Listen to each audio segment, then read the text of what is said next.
मेरा पानी उतरता देख, किनारे पे घर ना बसा लेना, मैं समंदर हूँ फिर लौट के आऊँगा।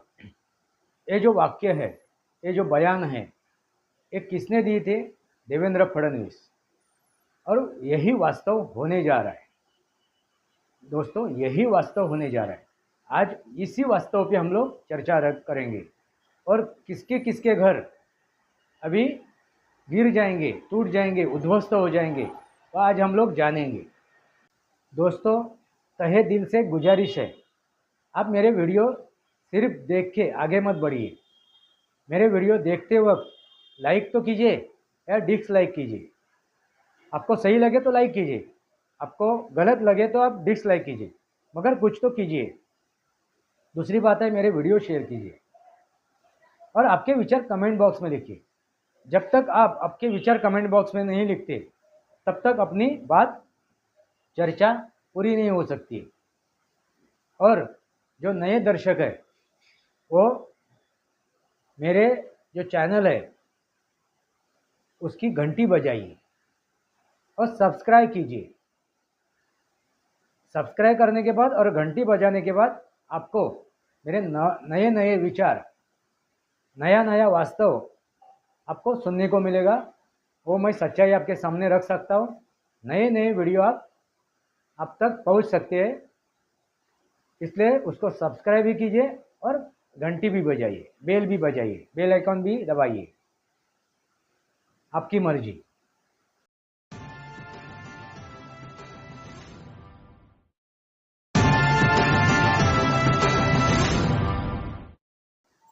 नमस्कार दोस्तों, वास्तवावर बोलू काहीतरी। मेरा पानी उतरता देख, किनारे पे घर ना बसा लेना, मैं समंदर हूँ फिर लौट के आऊँगा। ये जो वाक्य है, ये जो बयान है, ये किसने दिए थे? देवेंद्र फडणवीस। और यही वास्तव होने जा रहा है दोस्तों, यही वास्तव होने जा रहा है। आज इसी वास्तव पे हम लोग चर्चा करेंगे और किसके किसके घर अभी गिर जाएंगे, टूट जाएंगे, उद्ध्वस्त हो जाएंगे, तो आज हम लोग जानेंगे। वास्तवावर बोलू काहीतरी, वास्तवावर बोलू काहीतरी इस श्रृंखला में फिर एक बार आपका स्वागत। मैं आपका दोस्त राजेश वासंती साबाजी किलुस्कर। दोस्तों, मेरे हिंदी समझ में आता है, जिसको हिंदी की जानकारी जो रखते हैं, उन श्रोताओं ने मुझे एक रिक्वेस्ट की थी कि आप हिंदी में वीडियो बनाइए, तो इसलिए मैं उनके गुजारिश के वजह से आज एक हिंदी में वीडियो बना रहा हूँ। दोस्तों, देवेंद्र फडणवीस अभी आज शपथ लेने वाले हैं, शपथ ग्रहण करने वाले हैं मुख्यमंत्री पद का। उन्होंने गए विधानसभा काल में, उन्होंने विधानसभा में खड़े होके एक बयान दिया था। कुछ कविताओं की पंक्ति उन्होंने सुनाई थी। उन्होंने क्या कहा था? मेरा पानी उतरता देख, किनारे पे घर मत बसा लेना, मैं समंदर हूँ, लौट के फिर एक बार वापस आऊँगा। दोस्तों, और उन्होंने जैसा कहा था वैसा उन्होंने करके दिखाया है। जैसा उन्होंने कहा था वैसा उन्होंने करके दिखाया है। मराठी में वो क्या कहते थे? 2019 के चुनाव के प्रचार दौरे में, मी पुन्हा येईन, मी पुन्हा येईन, यानी मैं फिर एक बार आने वाला हूँ, मैं फिर एक बार आऊँगा, मैं फिर एक बार आऊँगा। इसके ऊपर बाद में एक मजाक उड़ाया था। उसके ऊपर जो विरोधक है उनके, उन्होंने मजाक उड़ाया था। कहाँ गए आप? फिर बार एक बार आने वाले थे, आप कहाँ गए? तो उनको उन्होंने रोका था। वो आए थे 2019 में भी वो आए थे, उनको प्रचंड बहुमत मिला था। जितनी भी पार्टियां वो चुनाव लड़े थे उसमें उनको प्रचंड बहुमत था। 105 का उन्होंने संख्या लाई थी। इतना होने के बावजूद उनको रोका गया, जानबूझ के रोका गया। उनकी राजनीति खत्म करने की कोशिश की गई और इसका पूरा जिम्मा किसने उठाया था? उद्धव ठाकरे ने। क्योंकि जो खुद का भला नहीं कर सकता है, ऐसे जो इंसान है जो खुद का भला नहीं कर सकते, ना उनकी कुवत होती है, ना उनकी लायकी होती है, ना उनकी ये होती है, क्षमता होती है, ऐसे लोग क्या करते हैं, दूसरों को ख़त्म करने की कोशिश करते हैं। वो दूसरों को ख़त्म करने की कोशिश करते हैं। और वही उद्धव ठाकरे ने शरद पवार के साथ मिलकर वो करने की कोशिश की, देवेंद्र फडणवीस को रोकने के लिए, उनको ख़त्म करने के लिए, उनकी राजनीति ख़त्म करने के लिए। मगर दोस्तों, देवेंद्र फडणवीस, इन्होंने जो राजनीतिक सफ़र तो तय किया है, जो राजनीतिक अपना रुतबा हासिल किया है, वो अपने खुद के बलबूते पे है। भले उनके पीछे उनके पिताजी की राजनीति थी, भले उनके साथ भारतीय जनता पार्टी के अनेक नेताओं को उसको ये था, सहकार्य था, मगर दोस्तों एक सोचने की बात है। एक उदाहरण के तौर पे मैं आपको समझाता हूँ। गुरु द्रोणाचार्य के पांडव और कौरव दोनों भी क्या थे, विद्यार्थी थे, उनके चेले थे। इसके बावजूद भी 100 कौरव और 5 पांडव, उनके चेले होने के बावजूद भी उसमें से सिर्फ और सिर्फ अर्जुन वो तय कर पाया और उसने एक मुकाम हासिल कर पाया, उसने जो उनके गुरु ने उनको सिखाया था। गुरु ने तो सबको एक ही तरह का पाठ पढ़ाया था। गुरु ने तो सबको एक ही तरह का पाठ पढ़ाया था, मगर उसमें से अर्जुन अलग निकला। क्योंकि देने वाला तो होता है, मगर लेने वाले की भी औकात होनी चाहिए, तभी वो अब खुद को क्या कर सकता है, प्रेजेंट कर सकता है, प्रूव कर सकता है, खुद को दुनिया के सामने साबित कर सकता है। और वही देवेंद्र फडणवीस ने करके दिखाया है। दोस्तों, कहने के लिए काफ़ी कुछ है। 2019 के समय में पत्रकारों ने, प्रिंट मीडिया हो या इलेक्ट्रॉनिक मीडिया हो, उन्होंने उद्धव ठाकरे को एक नंबर का मुख्यमंत्री बनाया था। जबरदस्ती। उद्धव ठाकरे को भी मालूम है कि उनकी औकात कितनी है, उनकी क्षमता कितनी है, और पूरे दुनिया को भी मालूम है, जनता को भी मालूम है। मगर चंद चाटुकार, चंद गुलाम, ये अपनी पीठ थपथपा रहे थे। क्या पीठ थपथपा रहे थे कि एक नंबर का मुख्यमंत्री उद्धव ठाकरे। दोस्तों, वाकई में वो होते तो जिस समय बाला साहब ठाकरे के हाथ में था मुख्यमंत्री बनाना, तभी वो उद्धव ठाकरे को मुख्यमंत्री बना सकते थे। ना कि उन्होंने मनोहर जोशी को मुख्यमंत्री बनाया उस समय, ना कि उन्होंने जब नारायण राणे को मुख्यमंत्री बनाया, तब वो उद्धव ठाकरे को मुख्यमंत्री बना सकते थे। मगर उनको मालूम था कि उद्धव ठाकरे की काबिलियत कितनी है, कुवत कितनी है, क्षमता कितनी है। उनका खुद का पिता समझ सकता है कि उद्धव ठाकरे की कितनी कुवत है, क्षमता है, तो जनता भी समझ सकती है ना, जनता भी जान सकती है, जनता भी परखती है। इसलिए जनता ने जो भी अभी मैंडेट दिया है, वो सोच समझ के दिया हुआ है। उन्होंने जान लिया 2.5 साल उद्धव ठाकरे ने जो काम किया है वो, और देवेंद्र फडणवीस ने जो 5 साल में काम किया था मुख्यमंत्री बन के, उसकी तो तुलना हुई। बाद में 2.5 साल में उप मुख्यमंत्री बन के एक पायदान नीचे उतर के देवेंद्र फडणवीस ने जो भी कार्य किया, काम किया, वो भी तोला गया उद्धव ठाकरे के साथ। दोस्तों, इसलिए भारतीय जनता पार्टी को एक तो 132 या 135 तक मैंडेट दे दिया था जनता ने, ये समझने की ज़रूरत है। अभी आते हैं हम लोग किसके घर किसके घर अभी टूटने वाले हैं जब ये समुंदर लौट के आया हुआ है। जैसा देवेंद्र फडणवीस ने कहा कि मैं फिर लौटूंगा क्योंकि मैं समुंदर हूँ, और जिन्होंने भी मेरे किनारे पे घर बसाए हैं तो उनके घर मैं उखाड़ के फेंक दूंगा। अभी किसके किसके घर उखाड़ के फेंकेंगे वो समझना जरूरी है। एक तो सबसे बड़ा जो इस महाराष्ट्र के राजनीति में खुद को स्वयंभू जानता राजा कहते थे।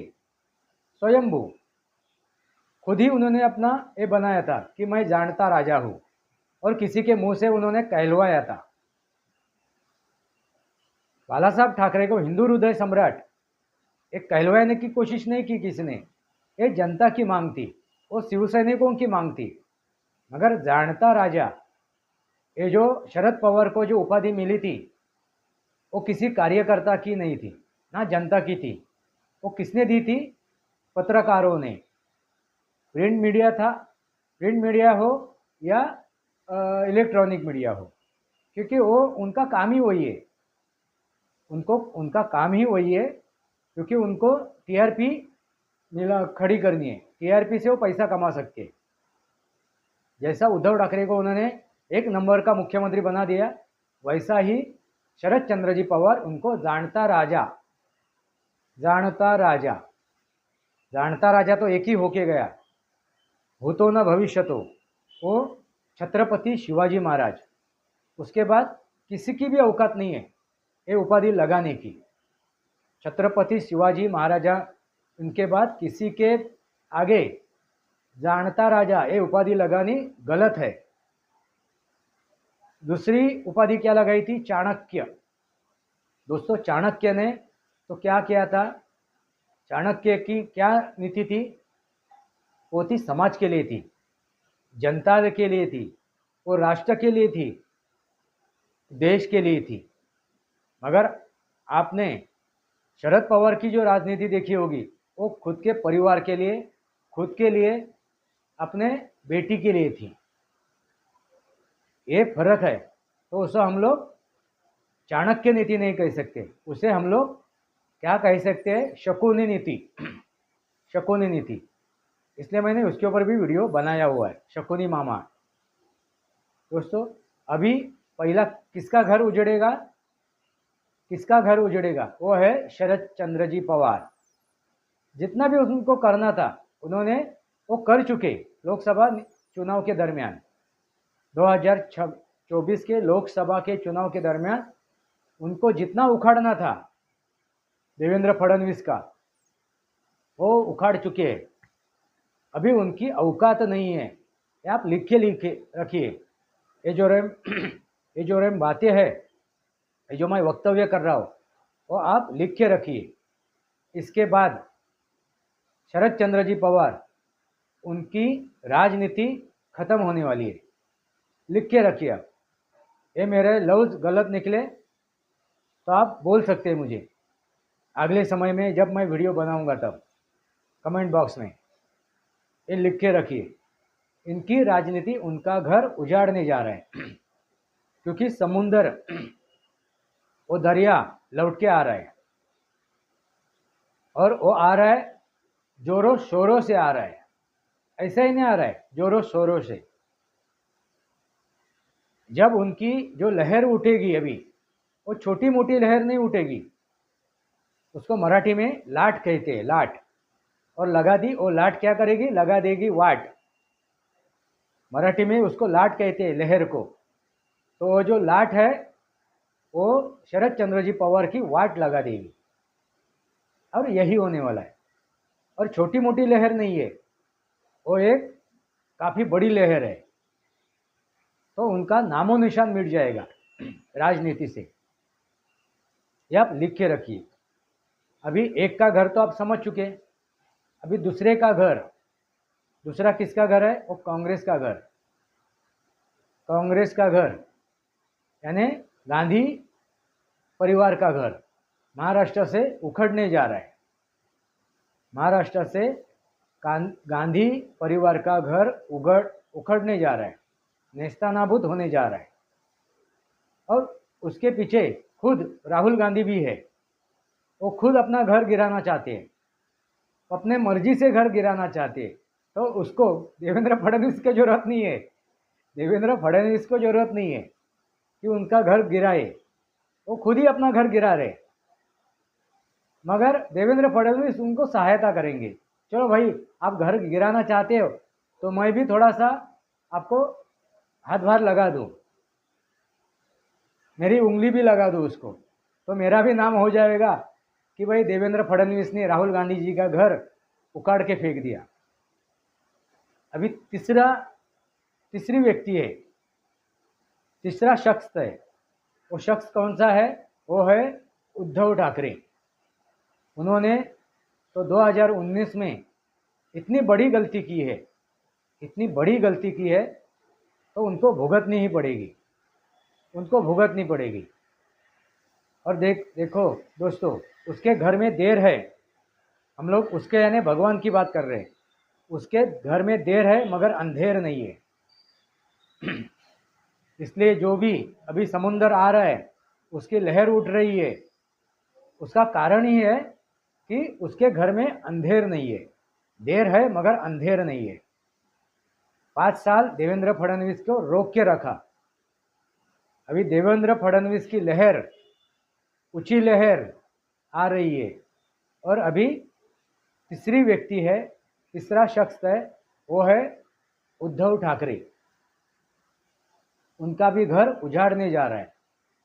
और उद्धव ठाकरे ने भी जैसा राहुल गांधी है वैसा उन्होंने खुद अपना घर उजाड़ा है। देवेंद्र फडणवीस की भी जरूरत नहीं है। दोस्तों, देवेंद्र फडणवीस की भी जरूरत नहीं उनका घर उजाड़ने के लिए। मगर एक कहते हैं ना निमित्त, बस उसके पीछे निमित्त होना चाहिए कि भाई चलो मैंने थोड़ा सा हाथ बाहर लगा दिए आपका घर उजाड़ने के लिए, तो मेरा भी नाम हो जावे आपके साथ। आपने तो उजाड़ा ही है। अपने पिता की विचारधारा को नकार के, हिंदुत्व को नकार के, हिंदुओं को नकार के, आपने तो पहले से ही अपने घर के चार जो ये होते खंबे होते, उसमें से 3 खंबे उखाड़ ही दिए। अभी एक खंबा जो है बचा हुआ, उसके ऊपर आपका घर खड़ा है, वो अभी मैं निकाल देता हूँ। यानी जो बची हुई कसर है वो भी मैं निकाल देता हूँ। तो तीनों का घर उजाड़ने जा रहा है। ये तीनों का घर उजाड़ने जा रहा है। दोस्तों, मैं जो वीडियो बना रहा हूँ सोच समझ के बना रहा हूँ, वास्तव आपके सामने रखने की कोशिश कर रहा हूँ। तो आपसे मैं गुजारिश कर रहा हूँ, आप मेरे वीडियो देखिए और सिर्फ आगे मत बढ़िए, देख के उसको लाइक कीजिए, उसको लाइक कीजिए या डिसलाइक कीजिए। और आपके विचार, बहुमूल्य विचार कमेंट बॉक्स में लिखिए, तभी हम लोगों की चर्चा पूरी हो सकती है, एक दूसरे की बात हमें समझ में आ सकती है। तो इसलिए आप छोटी सी कमेंट लिख दीजिए, गाली गलौच मत कीजिए। आपका किसी का भी समर्थन हो, आप समर्थन कर सकते हो, विरोध कर सकते हो, आपकी मर्जी है, मगर सही ढंग से आप बात रख सकते हो। तो मैं आपसे गुजारिश कर रहा हूँ। और मेरे वीडियो शेयर कीजिए, आपके मित्र परिवार और आपके जो आप्त है उन तक मेरे वीडियो पहुंचा दीजिए। बेल आइकॉन दबाना मत भूलिए और सब्सक्राइब करना भी मत भूलिए। तो मेरे नवनवीन वीडियो, नए वीडियो, मेरे नए विचार, नया वास्तव मैं आपके सामने रख सकता हूँ, उसका भेद खोल सकता हूँ। दोस्तों, मैंने आपके सामने ये बातें रखी है कि देवेंद्र फडणवीस किसका घर उजाड़ने जा रहे हैं। दोस्तों, यही है देवेंद्र फडणवीस की शख्सियत। उन्होंने जो मुकाम हासिल किया है ना दोस्तों, वो एक एक पायदान से उठ के किया हुआ है, एक एक पायदान से। ऐसे नहीं कल आसमान से गिरे और आके कुर्सी पे बैठ के, ऐसा नहीं है दोस्तों। उद्धव ठाकरे जैसे नहीं है सोने का या चांदी का चम्मच लेके आए हुए। उन्होंने इस जमीन से उठ के वो उठा हुआ एक क्या है, नेता है, एक कार्यकर्ता है। एक आम कार्यकर्ता से लेके वो मुख्यमंत्री पद पर वो पहुँचे हुए अपनी काबिलियत से, अपनी काबिलियत से, ना कि किसी के रहमो कर्मों के ऊपर, ना किसी के रहमो कर्मों के ऊपर। जैसा उद्धव ठाकरे, शरद चंद्र जी पवार इनके रहमो कर्मों के ऊपर मुख्यमंत्री बने थे, जैसा उद्धव ठाकरे किसी के रहमो कर्मों पे भारतीय जनता पार्टी के, देवेंद्र फडणवीस के, सॉरी शरद चंद्र जी पवार के रहमो कर्मों पे उद्धव ठाकरे मुख्यमंत्री बने थे। वैसे ही एकनाथ शिंदे भी भले उद्धव ठाकरे के पास कुवत नहीं थी, कुछ तो कुवत, कुछ तो उनकी लायक वो थे, एकनाथ शिंदे कुछ तो लायक थे।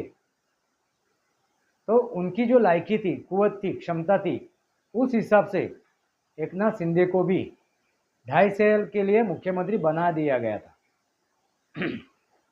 2.5 साल के लिए उनको मुख्यमंत्री बनाया गया था।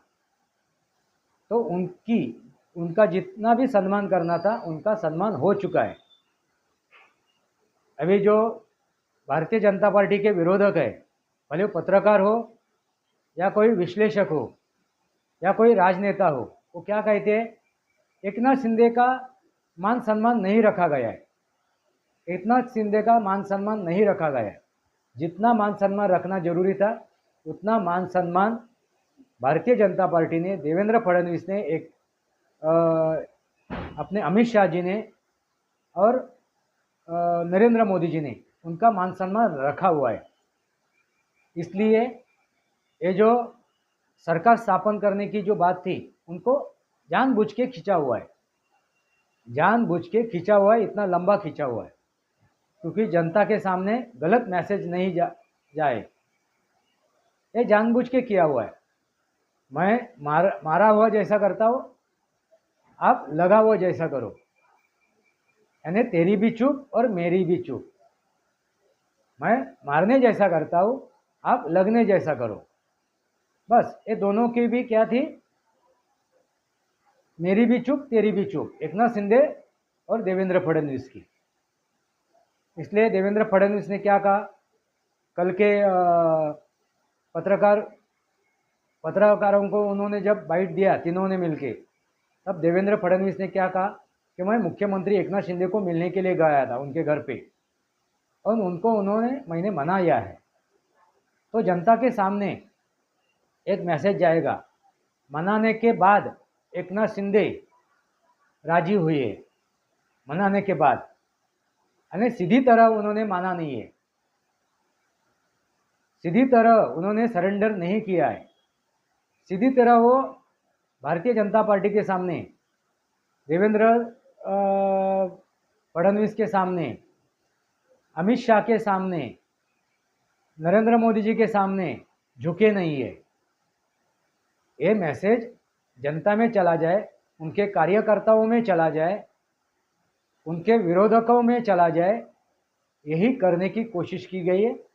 ये मान सम्मान ही रखा है कि एकनाथ शिंदे को मनाने के लिए देवेंद्र फडणवीस गए थे, और अभी आज शाम को एकनाथ शिंदे वो मान लेंगे देवेंद्र फडणवीस की जो ये थी, क्या बोलते हैं उसकी, गुजारिश थी, वो उन्होंने मानी है।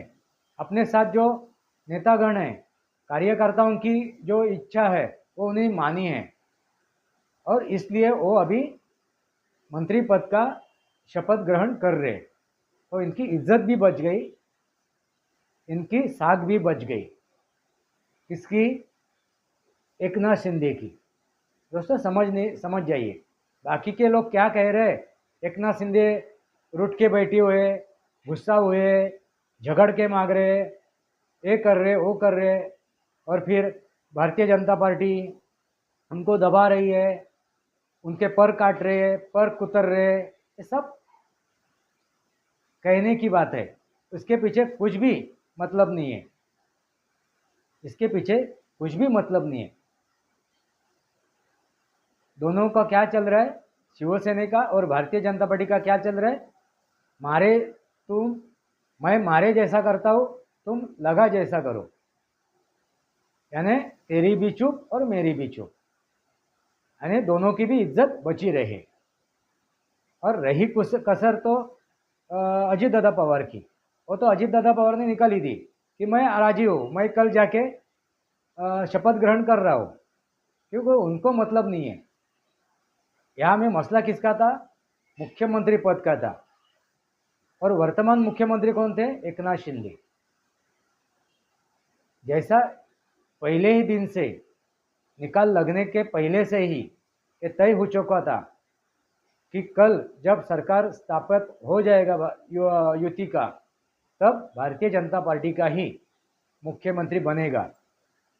ये पहले से ही तय है, ये पहले से ही तय है, ये कुछ अभी नया घटा हुआ नहीं है, ये पहले से ही तय है। क्योंकि 2.5 साल पहले ही ये तय हो चुका है। 2.5 साल आप मुख्यमंत्री रहो, उसके बाद युति सरकार आती है तो भारतीय जनता पार्टी का मुख्यमंत्री होगा, और वो भी देवेंद्र फडणवीस। दोस्तों, मैंने इसलिए हैंकी पैंकी नहीं किया था, मैंने किंतु परंतु नहीं किया था। मैंने क्या कहा था कि निकाल आएंगे, युति को बहुमत मिलेगा तो देवेंद्र फडणवीस ही मुख्यमंत्री बनेंगे। और एज पे आते हैं तो शिंदे मुख्यमंत्री बन सकते थे, मगर एज पे बहुमत नहीं है, भारी बहुमत है। तो सीधी बात है, देवेंद्र फडणवीस, यानी देवेंद्र फडणवीस ही मुख्यमंत्री बन सकते हैं। दोस्तों, ना एकनाथ शिंदे गलत है, जो भी वो राजनीति कर रहे वो सब दिखावा है। उनके अंदर साठगांठ बैठी हुई है। देवेंद्र फडणवीस, अजीत दादा पवार और एकनाथ शिंदे, आपस से वो मिली भगत है। उनमें, उनके दिल में कुछ भी खटास नहीं है। दोस्तों, ये समझने की कोशिश कीजिए और आपको एक आने वाले समय में पता चलेगा सच्चाई क्या है। जो मैं बता रहा हूँ वही सच्चाई है। आपको आगे चल के यही सच्चाई आपके सामने आ जाएगी, यही वास्तव, यही भेद खोले जाएंगे। मैं वास्तव आपके सामने रखने की कोशिश कर रहा हूँ। वास्तवावर बोलू गायत्री, वास्तवावर बोलू गायत्री इस श्रृंखला को सब्सक्राइब कीजिए, बेल आइकन दबाइए। मेरे विचार सही लगे तो लाइक कीजिए, आपके विचार कमेंट बॉक्स में लिखिए। आज के लिए इतना ही। भारत माता की जय, वंदे मातरम। जय भारत, जय महाराष्ट्र, जय सनातन।